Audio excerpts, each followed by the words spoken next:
Nang magsimula ang ekspedisyon noong 1521, maraming bagay ang unting-unting nagbukas. Mga katanungan na pilit na hinahanapan ng sagot. Kagaya na lamang ng, saan nga ba unang ginanap ang unang misa? Tila hindi may tatago ang ganda at yaman ng kasaysayan ng Pilipinas na patuloy na ginagawang debate hanggang ngayon. Pero bago yun, meron akong kapanayam dito na magsasabi sa atin kung ano ba talaga ang tunay nangyari dito. Lapu-lapu, ano ba talaga ang tunay nangyari nung panahon nyo? She called my phone with emergency. She called my phone with emergency. I said, girl, why you keep calling? I said, girl, why So you keep back to the calling? top, ang main issue natin is where did the first mass in the Philippines really happen? Historians have debated kung saan nga ba nangyayari ang first mass in Limasawa Island in Southern Leyte or sa Masao in Butuan. Dahil sa pagtatalo na to, it became a historical controversy. Malamin natin kung bakit. Maraming mga historian ang naniwala na nangyari ito sa Limasawa Island sa Southern Leyte, while karamihan ay nagtatalo na ito ay nasa Masao sa Butuan. Dahil sa pagkakaiba ng impormasyon, the topic became historical controversy. Sa pag-intindi ng kaganapan na to, ang mga historian rely on the writings of Antonio Pigafetta, the official chronicler of the expedition led by Ferdinand Magellan. Pigafetta carefully recorded yung journey ni Magellan and his crew during their voyage around the world.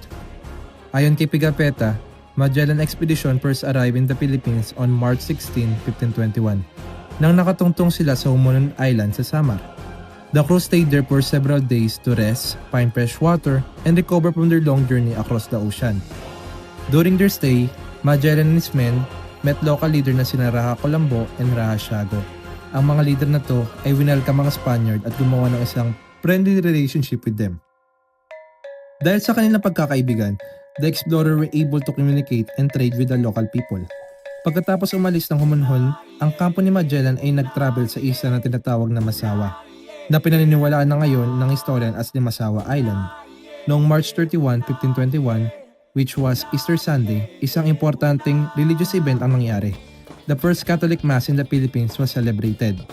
The ceremony was led by a priest from Magellan Expedition while the crew and local leader attended. Ayon kay Pigafetta, ang dalawang lokal na leader ay nagpakita ng paggalang during the ceremony by observing the ritual of the Mass.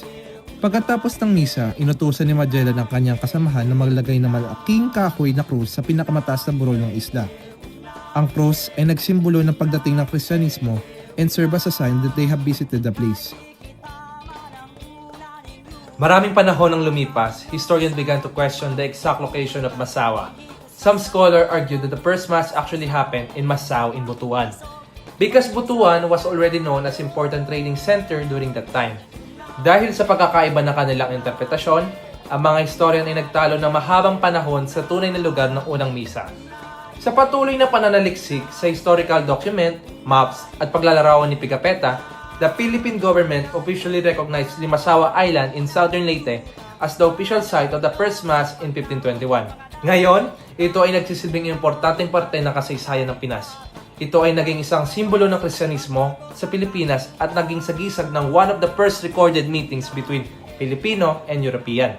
Nagkaroon man ng matagal na debate patungkol sa Limasawa Island at Masao, ang unang misa ay patuloy na inaalala bilang isang mahalagang kasaysayan ng bansa dahil sinimula ng reliyon at kulturang kayamanan ng Pilipinas.